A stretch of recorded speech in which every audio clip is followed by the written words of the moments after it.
Oh, the long-awaited matchup with Ben Simmons and the 76ers is finally here. We're waiting. We've been waiting for a long time. It just doesn't have the same luster as it did before. Well, we'll talk about it regardless. Ben Simmons, the Brooklyn Nets, they're in town tonight. We'll discuss it next right here, Locked On 76ers.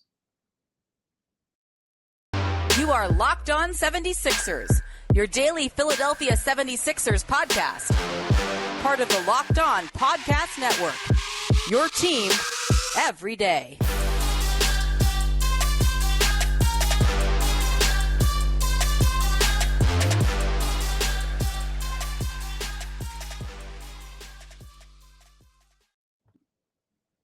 Today's episode is brought to you by BetterHelp. As the world's largest therapy service, BetterHelp has matched 3 million people with professionally licensed and vetted therapists, available 100% online. Learn more and save 10% off your first month at betterhelp.com/lockedonnba. What's up, D? What's going on, Keith? How you doing, man? I'm better than the Sixers, man, right about now. Yeah, that is true. A lot of people are at this point. Let's see if the Brooklyn Nets are tonight. But before we do that, we want to welcome you all to Locked On 76ers. I'm Devon Givens from 97.5 The Fanatic Radio in Philadelphia. Keith Pompey is with me as always from the Enquirer.com, Sixers beat writer. And we have a lot to talk about with you in regards to the Sixers and the Brooklyn Nets. Ben Simmons returns to Philadelphia for the first time in uniform. With another basketball team. We thank you for making Locked On 76ers your first listen every day. And remember, Locked On 76ers is free and available on all platforms, including YouTube, right here on Locked On 76ers. Well, Keith, Ben Simmons makes his long-awaited return as a player, not just a spectator, with the Brooklyn Nets taking on the Philadelphia 76ers. We'll dive into that. We'll talk about how the Sixers, if they do have a chance, they do. They're throwing the ball up. They tip it off. They're going to field five when the starting lineup. They're going to have reserves. They have a chance to win this game. So we'll discuss how will they win this basketball game. And in the final segment, who is your candidate to step up the most with all of these players out? If you missed our previous episode on Monday, we discussed all the players out. Joel Embiid now out. Missing tonight's game. He'll miss Wednesday's game in Charlotte also. Still unclear about the weekend, Friday and Sunday against the Orlando Magic. He'll be reevaluated, but he is out right now along with Tyrese Maxey. And we'll see about Tobias Harris for this evening. He's still listed as questionable on the injury report. James Harden still down. So down 4 starters as of right now. Could have one back for tonight's game. Furkan Korkmaz also still listed as questionable for this evening's game. But Keith, Ben Simmons, the long-awaited return, as mentioned. So many people have been waiting for this, whether it's on social media, national media. We've been waiting for this since last season. He played his best game this past weekend against the Portland Trailblazers, where he, in fact, started the basketball game. And in that game against the Portland Trailblazers on what was that? The 17th. That was a few days ago. That was actually his best game. His best game was Memphis, right? Yeah, against Memphis. Yeah. That's the game he started. Portland was a good game. Memphis was the better game. He was 11 for 13 from the field. He dropped 22 points, Keith, 8 rebounds, 5 assists, 1 steal, and had 5 turnovers in the game. But he played 34 minutes and 42 seconds, and he made an impact. It was Ben Simmons, again, out there on the floor. Before that, really struggled to find his way through the 12 games that he's played, and in which he started 7 of those games that he started for the Brooklyn Nets. You were there, Keith, and you had an opportunity to watch him play live against Memphis on Sunday. What do you make of Ben Simmons right now at this stage of his career with the Brooklyn Nets? I mean, he looked good. I mean, he did. Now again, Ja Morant didn't play. Desmond Bane was off. Yeah, they had like 3 dudes who didn't play, like, you know, 3 starters who didn't play, right? But he still looked good. I mean, you know, I saw some confidence, and the thing is, when he is clicking, they're so much better because then it's more balanced. It's a lot of pressure off of KD, a lot of pressure off of Kyrie when you have Ben Simmons doing what he's capable of doing. I'm kind of looking forward to him coming back. I know a lot of people are saying, and we'll get into that. A lot of people are saying, but look, they're going up against the backups. But I think this is more about the fans and Ben Simmons. It is regardless of who is out there. I feel like the fans. The story is the fans getting on him and giving it to him. Now maybe he may be able to And quiet how him he out. responds to it. Yeah, how he responds to it, because we're talking about a guy who, as much as, and I like Ben, but as much as we say he doesn't listen and he doesn't think about it, he does. They all do. So I think the big thing is how he responds to the heckling and everything that he's going to get, because I think that he's been through a lot. But I think that um, the Philadelphia fans want to make this the worst thing that this guy has ever experienced in regards to being heckled and things like that. So I just want to see how he responds to that. It's must see TV. It's must be in the arena type of energy. It's must listen on 97.5, the Fanatic, for the game, because yeah, we do really want to hear. That is the big storyline. We want to hear the fans' reaction to him, that he's finally going to be introduced, whether it's in the starting five or when he subs in as a reserve. The fans are going to give it to him, and they're going to give it to him in a heavy, heavy way, and see how he then responds to it. You have to imagine that his teammates are going to be looking his way to help him out and get him some easy buckets to kind of quiet the crowd down. Even when he scores, though, that's not going to quiet the crowd down. Every time he touches the basketball, he's going to hear it. Mm-hmm. And Kevin Durant has been through it. Kyrie Irving has been through it. And now Ben Simmons, it's his turn. And this is arguably one of the toughest places to do that in. And we'll see how he, again, reacts to all of the vitriol that does come his way when he takes the floor for the Brooklyn Nets. Now, uh, as far as his gameplay goes, that game on Sunday against the Memphis Grizzlies was the 22, shooting 11 of 13 from the floor, 0 for 1 from the foul line, and no three-point attempts. Um, he The one thing that I would always say, dating back to, I guess, 17, 18, 19 season, that became something that was part of my show for a while, Keith, and you know this because you would be on my show and I would say this out loud or even tweet it out when he does one of his things like drops 42 on the Utah Jazz. Aggressive Ben Simmons is the best Ben Simmons. That was always the thing that I said. And he showed that in that game. He displayed it a bit in the game against Portland, the final game of that road trip. And that's the best version of Ben Simmons. When he's aggressively looking for his, because his aggressive mindset as a passer is to always look for his teammates, that's not a problem. It's the other part, aggressively looking for his while he does those other things and setting up his teammates.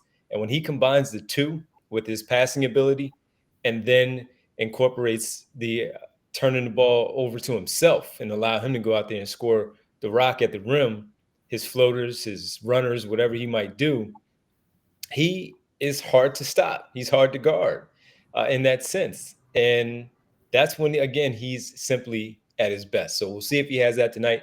The disappointing part, Keith, is Joel Embiid will not be there. Tyrese Mm-hmm. Maxey, James Harden, Tobias Harris will again see. The one thing that we talked about last season when they did come to town and he wasn't available to play, but Irving and Durant were, we didn't get a chance to see both teams at their full complement. And that's the disappointing part as we waited for this. Now Joel Embiid gets injured in the game on Saturday, pardon me. And now we have to wait until the Sixers visit the Brooklyn Nets and find out what that's going to be like. And I was looking forward to it, just as a fan of basketball and as a guy who's followed this story like you have, just being around them for so long. I wanted to see how he would react to playing against specifically Joel Embiid, and how Embiid would specifically react to finally having a chance to play against Ben Simmons in a non-All-Star environment and see what he does. And I personally felt Joel Embiid was going to pick up like an offensive foul, trying to put him through the rim, something like that, put one in his chest and see how Ben reacts to it. But as a fan of the game, we don't get to see that. That's the other storyline, but we don't get to see it. Yeah, that's a good point. That's a good point. Um, it's unfortunate that the fans, because you only get to come home once for the first time. After that, it loses its luster. You know what I mean? Yeah. Yeah, Ben's back in Philly. Who cares? You know what I mean? But yeah, I'm Yeah. with you.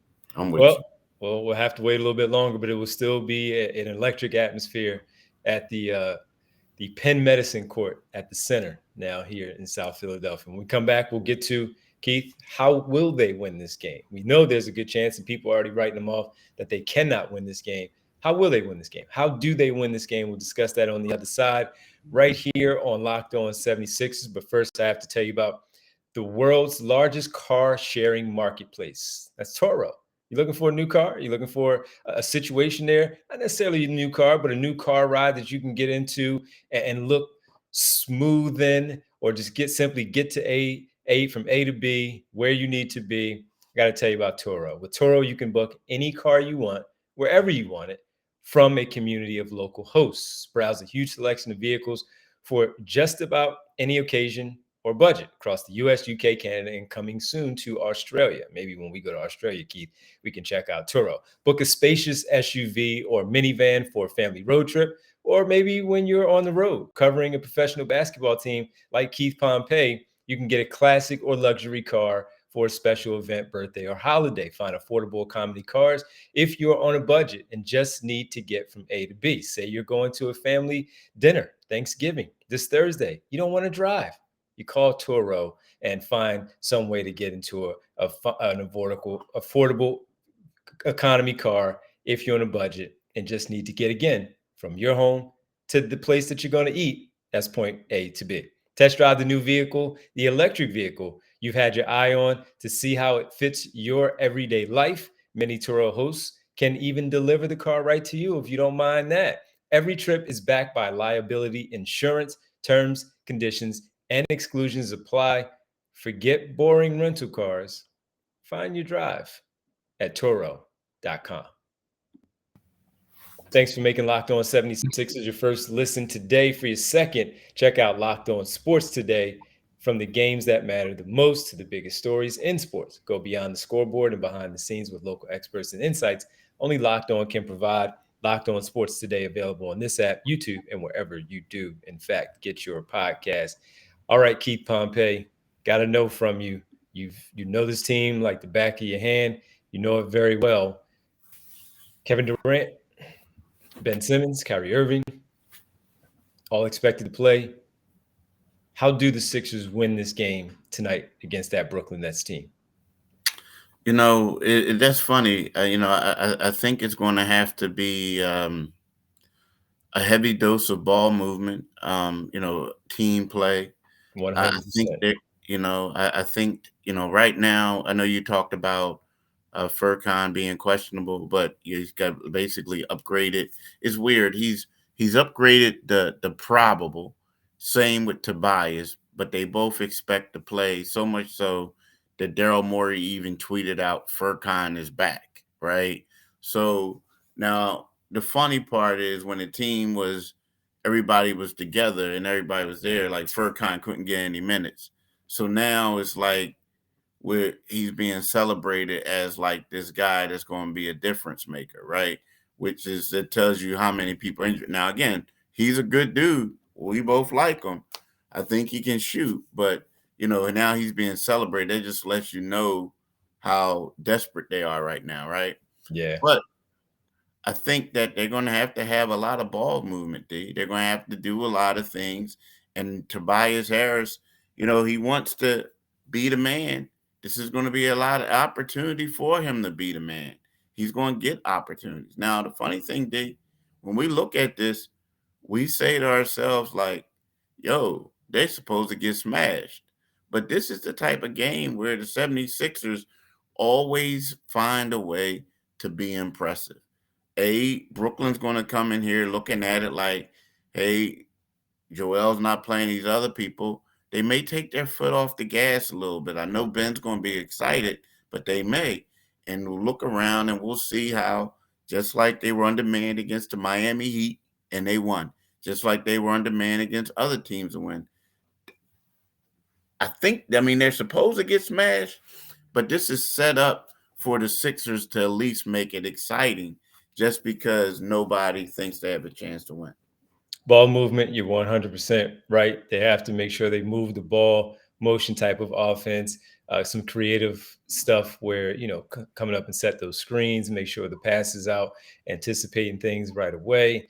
A player like Shake Milton, who is similar to James Harden in this way, Keith, where he's not James Harden. However, he does like to, sometimes he can pound the rock a little bit too much when he's trying to get to his spot and get a shot off.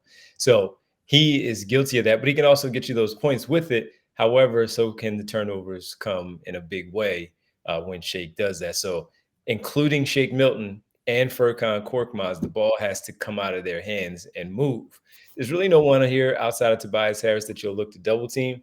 Maybe Shake Milton, you look to double team, but that's more of a strategy of we're going to make you do something crazy.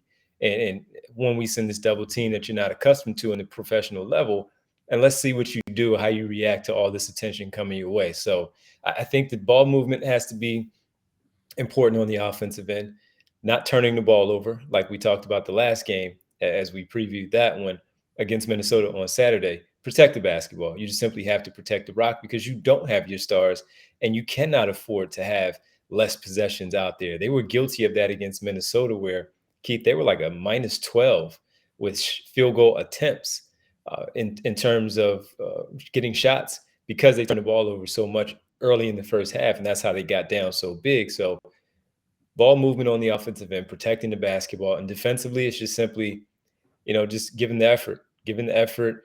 Got two players that you're going to have to run double teams at from time to time, or they can destroy you in Kevin Durant and Kyrie Irving. Put a body on everybody to make sure you don't give up too many offensive rebounds. If Nick Claxton plays, he's very active down there with that type of that type of energy and leaping ability. It's the same thing for Ben Simmons. He will crash the offensive glass. So effort, energy, boxing out, not giving up those extra opportunities. And when you get a chance to have the numbers going the other way in the open floor, fast break opportunities, take advantage of them and try to get some easy buckets in the fast break situations there for the Sixers. Also, those 3-pointers, you hope that they can fall at a decent number. At the end of this game, Keith, in order for them to win, I would like to see at least 5 players in double figures overall. Then there's the part of the bench that's going to have to come in and play a big role in this of spelling guys who are maybe not accustomed to playing big minutes. When you have Tobias Harris and Furkan Korkmaz coming back, you're going to have to make sure that you give them some time to get back into normal basketball game shape where they can't just be out there for a 12-minute stretch. You're going to have to, when you are called on your number, Montrezl Harrell, George Niang, Matisse Thybulle, you have to make sure that you give good minutes when you're out there, even with PJ Tucker out there as a starter on this team. So those are some keys for me, that how I look at this thing. And Doc Rivers, these are the types of games that they get up for, coaching without all of your stars, and see if you can pull out a win. I agree. All right. Well, final one. Keith, get ready, man, because I want to know from you one key player that you believe is going to be important for this team tonight or during the stretch in general, that these players are out, excluding Tobias Harris if he is back. We already know how important he would be. So I guess it's more of the others and how important will they be for this basketball team. We'll do that next on our final segment right here. Locked On 76ers. These days, every new potential hire can feel like a high-stakes wager for your small business. Well, you want to be 100% certain that you have access to the best qualified candidates available. That's why you have to check out LinkedIn Jobs. LinkedIn Jobs helps find the right people for your team faster and for free. Let's say Keith and I are looking for people to help us out here on this podcast. You know what I want to do? I want to make sure I have reliable people for the both of us. I want to have people that we can count on and that has experience in this field to make sure that they get things out there the right way, whether it's on social media, whether it's cutting up the audio and putting it out there properly. That's what we need to do. So with our job post that I'm putting out there for us, I'm going to add the job and put the purple hashtag hiring frame to the LinkedIn profile to spread the word that we're hiring. And that's the same for you. Hashtag hiring, the purple hashtag hiring frame on your LinkedIn profile to spread the word that you're hiring. Simple tools like screening questions make it easy to focus on candidates with just the right skills and experience so you can quickly prioritize who you'd like to interview and hire. It's why small businesses rate LinkedIn Jobs #1 in delivering quality hires versus leading competitors. LinkedIn Jobs helps you find the qualified candidates you want to talk to faster. Post your job for free at linkedin.com/lockedonnba. That's linkedin.com/lockedonnba to post your job for free. Terms and conditions apply. Welcome back. Locked On 76ers, Keith Pompey, Devon Givens. All right, Keith, we talked about a lot of these players that will be playing in the game tonight and going forward. Without Embiid, Harden, Maxey, and potentially Harris, but he'll probably play tonight. Who is your candidate to step up in their absence? Shake Milton, without a doubt. I'm going back to, I want to say his second year in the league. You remember? When he ripped up Doc Rivers' team? Yeah, man, he tore Doc and them a new one, right? Was it 38 or 39? I believe it was 38. I mean, I believe it was. But I'll look that up. Yeah, but here's the thing. That wasn't the only game like that he had. It was a stretch. Because remember, Ben Simmons was 39, by the way. It was 39. Ben Simmons was injured, and he had to be the point guard. And then it was a game, I believe, where Al Horford didn't play. Somebody else Joel didn't play. Josh Richardson got hurt in the first quarter. So the only starter out there was Tobias Harris. And it turned into the Shake Milton show. Now, at that time, Shake Milton, he wasn't really a great dribbler. He it was a lot of things that he didn't really do well, but he could score. Now we look at him, he's more refined as a player, right? He's doing things better. He's been through the rough times, so he's a better guy. I just feel like that we're going to see different things, and it's funny because that year, like we're talking about, he had 39 against the Clippers, but a couple of days before that, he had 20 against Cleveland. He had 20 against Sacramento. A month before that, he had 27 against Atlanta. So, he was able to come in and produce, and he was playing well. I just feel like that with all those people not playing, that he's going to be a guy that they're going to look for him to get buckets, look for him to score. And I feel like that he's going to have a big game. That's a good one because DeAnthony Melton will handle him, I'm sure, a good amount and allow Shake Milton to play in that Tyrese Maxey role a little bit to be the scorer, but more of the, again, off the ball movement stuff, some actions that they'll find him, some screen setting to get him some good shots, and most certainly give him some one-on-one situations when the shot clock is looking to expire. Tobias Harris also. But yeah, that's a really good one. For me, outside of the norm, I'm going to go with Montrezl Harrell. They're going to have to steady something in the middle, Keith. Sure, they will go with PJ Tucker sometimes at the 5 spot. I don't know how sustainable that is with Embiid out for however many days he's out. But let's say Tucker does start. They need to make sure that they solidify something in the middle with the 5. It's not going to be defensively. That's going to be a team effort. But offensively, they have to get something from there. They have to attack the glass, something from Montrezl Harrell, and even Paul Reed, but specifically Montrezl Harrell. This is what you brought him in here for, to be an offensive force. And Nick Claxton is long and athletic and rangy and all of that, but he has the strength on Nick Claxton to maybe get him in some foul trouble, back him down closer to the rim, where he has an easier opportunity to put the ball up quicker without having to go out from so far to get the bucket over, again, a lengthy player like Nick Claxton. So I'm going to go with Montrezl Harrell. That's going to be the one that I think has a good stretch here for however long Joel Embiid will be out. Will it be as a starter? I don't know. I guess that's depending on the matchups. But for right now, that's the candidate I'm going with. I'm going with Montrezl Harrell. Yeah, that's a great one because if I didn't go with Shake, it was going to be Trez because, Trez is going to be a bucket getter. But my question to you is, who's your starting 5? Because you look at it. If Harris is playing? Excuse me? Is Harris playing? Just Harris is going to. I'm going about it as if Harris and Furkan are both playing. When the Sixers come out with probable, that's like, because questionable to them is more or less like probable. You know what I mean? Okay. Probable to me is like the guy is playing. All right. I'm going with my backcourt is Melton and Milton, PJ Tucker, Tobias Harris, and um, I would go with Montrezl Harrell Montrezl Harrell, Paul Reed to run with Nick Claxton. I would go with Harrell to run with Nick Claxton because I want to make sure that I don't get Paul Reed in any early foul trouble with Durant, as crafty as he is, maybe seeking out, and he can do the same thing with Montrezl Harrell, but seeking out Paul Reed on that type of mismatch where he can see if he can have some success against him, get him some interesting situations, and pick up some cheap fouls. So I would go Harrell, Harris, Tucker, Milton, and Melton. All right. See, my thing is it's going to be a little different. I mean, maybe different because PJ Tucker it typically guards Kevin Durant. Durant. Yeah, and they know each other. You know, two guys who went to Texas. They have a really good relationship, good friends, and PJ tends to get up for those type of games. And his low center of gravity has enabled him to be able to push KD off of certain spots. Now, again, KD still scores, but the shooting percentage, could Make be a it little tough. bit, make it tough.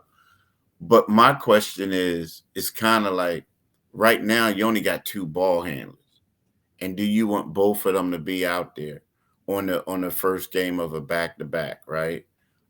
So the question is, do you somehow bring Matisse in there and have him in the starting lineup? Because I mean, let's face it, they got like who I I if got they Harris. I got Harris defending Simmons if he starts, and I have Melton defending Kyrie Irving. I think Shake, Harris is going to shake be a on tough. Royce. Simmons is a tough Shake on guard Royce for O'Neal. Tobias, huh? Shake And on Royce O'Neal. and I also think that Kyrie might be a tough guard for Melton. He's I a mean, tough guy he's for anybody. exactly, but when you got length, a guy with he has length too, but I don't know. I just don't like. I just think that you need an additional defender out there. I just do. But here's the thing: if Ben Simmons, because Ben Simmons typically hasn't started when Claxton played. Claxton isn't on the injury report, right? Right, right. Lately. And the thing about that is just because both of those guys are two non-scorers threats, and they just don't fit well together. And Ben needs to score when Claxton is out there. So if Ben is aggressive, becomes aggressive and continues to do that, then yeah, he'll start. If not, he'll come off the bench. So that might help some things. But at the same time, I don't think this is the game that you want Ben coming off the bench, knowing how the fans are going to react to that. You know what I mean? But Yeah, I think just with everything that's surrounding the game, Jacques Vaughn understands this. He's a former player. He's going to put him on the floor in the starting lineup, in my opinion. yeah, so Put your best yeah, five out there. yeah. So we'll see. We'll see. But I just don't. I'm a leery when you only have two legit ball handlers. Two legit. I mean, because they're putting a lot of pressure on Furk now, making it seem like Hmm? Furk is back, this and that. But we're talking about a guy who who couldn't get any burn the first 8 games. You know what I mean? So it's a lot.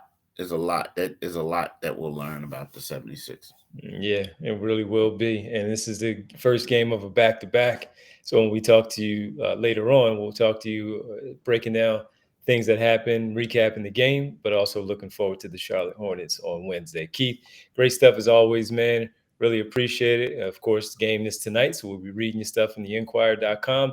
Thanks, everybody, for making Locked On 76ers your first listen. For your next, check out Locked On Sports Today's podcast, the biggest stories of the day, plus instant reactions, big game recaps, and the take of the day. That's available on the Odyssey app, YouTube, and wherever you get your podcast. So, Keith, as we get ready to sign off with everybody here, would you mind letting everybody know where they can find us and that'll be it. Like D said, wherever you get your podcast, you can get this podcast. You can also, once you go to our YouTube channel, make sure you click on the Liberty Bell and become a subscriber. D is going to be busy tonight. He's going to be on the radio from 6 p.m. to midnight. He's going to do the Divine Giving show. Then the game's going to come on. Then he's going to do the post game. So you're going to get overload with D tonight. Overload with D. Also, what you can do is you could go and make sure you follow him on Twitter. You get alerts from when he gets back on the show. That's one thing. And secondly, you could get some of his, his in-game analysis of the game, how he feels about it. So follow my man at Divine G 975, and you can follow me on Twitter at Pompey on Sixers, and you can read my game coverage in the Philadelphia Inquirer. As always, man, that was a fun one. Thanks, man. We'll see how nuts it gets inside that arena. It's going to be crazy on this Tuesday night. Yeah, it's going to be bananas. Yes. Thank y'all for listening. All right, man. Peace.